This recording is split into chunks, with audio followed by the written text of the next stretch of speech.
conducting experimental vapor absorption refrigeration system. This is a device: voltmeter, ammeter, temperature indicator, T1 ambient temperature, T2 generator temperature, T3 condenser temperature, T4 evaporator temperature. So here is there, you can see components of the vapor absorption refrigeration system. Condenser. So first starts from the absorber. So this is absorber. Next generator. So generator, it is a condenser. So condenser, after that one evaporator inside will be there. Evaporator inside will be there. This is the heat exchanger. So we are here using three fluids we are using. In the absorber, ammonia is there, water is there, and in this circuit here the evaporator, hydrogen will be there. Here the basic schematic diagram, we will explain basic schematic diagram. Here is the absorber is there. Absorber consists of the three fluids. One is the water, second one is the ammonia, third one is the hydrogen. Inert gas, we are using hydrogen as a inert gas. So this inert gas, hydrogen will be there, it will be there in the circuit. So here first starts from the water and ammonia. So water ammonia mixture, there is a blue line is there. This mixture enters into the generator. So water and ammonia enters into the generator. Here the heat is supplied from the external source.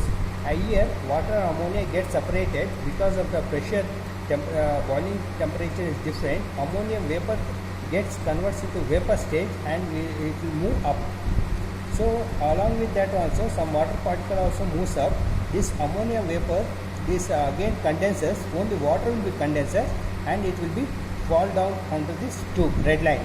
So the red line consists of the water and small part of the ammonia. So this vapor ammonia enters into here, enters into the hot ammonia vapor, goes towards the condenser. So this condenser, here the fins are there where it has been cooled. So hot ammonia vapors has been cooled and it starts phase change from vapor to liquid. So this liquid will enters into the circuit. So some part of the vapor gets extracted from this condenser and it moves into this circuit here. So this liquid ammonia after cooling in the condenser, it will enter into the liquid seal and enters into the evaporator. This liquid seal, it acts as a one-way valve. It allows in only one direction. It doesn't allow hydrogen to flow back into this circuit. So here is there where it consists of the liquid ammonia. So liquid ammonia mixes with the hydrogen and the partial pressure of the ammonia decreases because of the mixing with hydrogen. Because of that one, this starts evaporates. So ammonia gets evaporated and it circulates in the condenser. This is a blue line is there. So this blue line and also some portion of the hydrogen is also mixed into this ammonia vapor. So here you can see ammonia gets evaporated because of mixing of the hydrogen. So here the blue line is there, light blue line is there. So this is known as a ammonia and hydrogen mixture. Ammonia hydrogen mixture, blue line. So this blue line again enters into this absorber. So where again enters into the absorber, here is the hydrogen is there, ammonia is there. Whenever it mixes with the water, so ammonia gets absorbed, hydrogen gets separated. So hydrogen moves into the circuit towards the up. Because of the temperature difference, hydrogen again moves into the circuit through heat exchanger and heat will be removed. So this is a heat exchanger. From here to here is a heat exchanger and it will enters into this evaporator coil. So this enters into this evaporator coil. So this is the circuit diagrams. So here is there. So this is absorber. So absorber is used for absorbing water and ammonia. So from here blue line is a rich solution. Here this is a generator. So in the generator heat is supplied. Vapor ammonia gets converted into vapor form, and water will be condensed in the red line. Here is say, so water will be condensed in the red line. Given some water is evaporated, condensed in the red line. Here the red line is there. But this is hot weak ammonia solution. This is known as the hot weak ammonia solution. This red line enters into the circuit heat exchanger.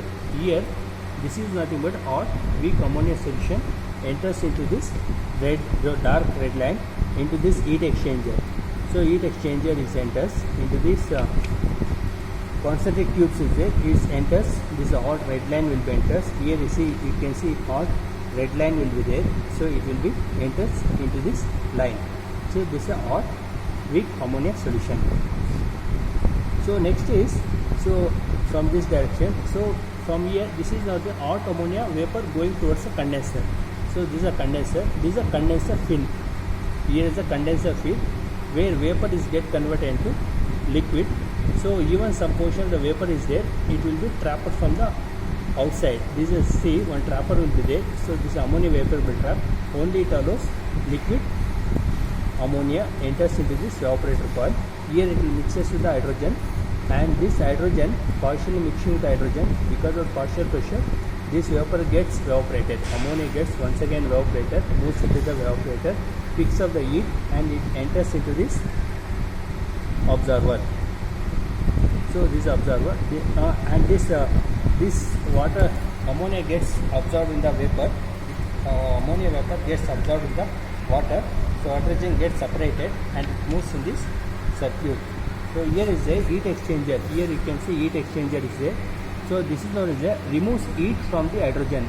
So in this circuit, heat from the hydrogen is also removed, hydrogen gas, and weak ammonia solution is also removed. Heat from the weak ammonia solution is also removed, and it will be trapped in the observer. Here you can see ammonia and hydrogen vapor going towards the observer. See here, ammonia and hydrogen vapor going towards the observer. Here is hydrogen gas entering into the evaporator. So hydrogen gas enters into the evaporator, condenser fin, observer. So this is a circuit diagram.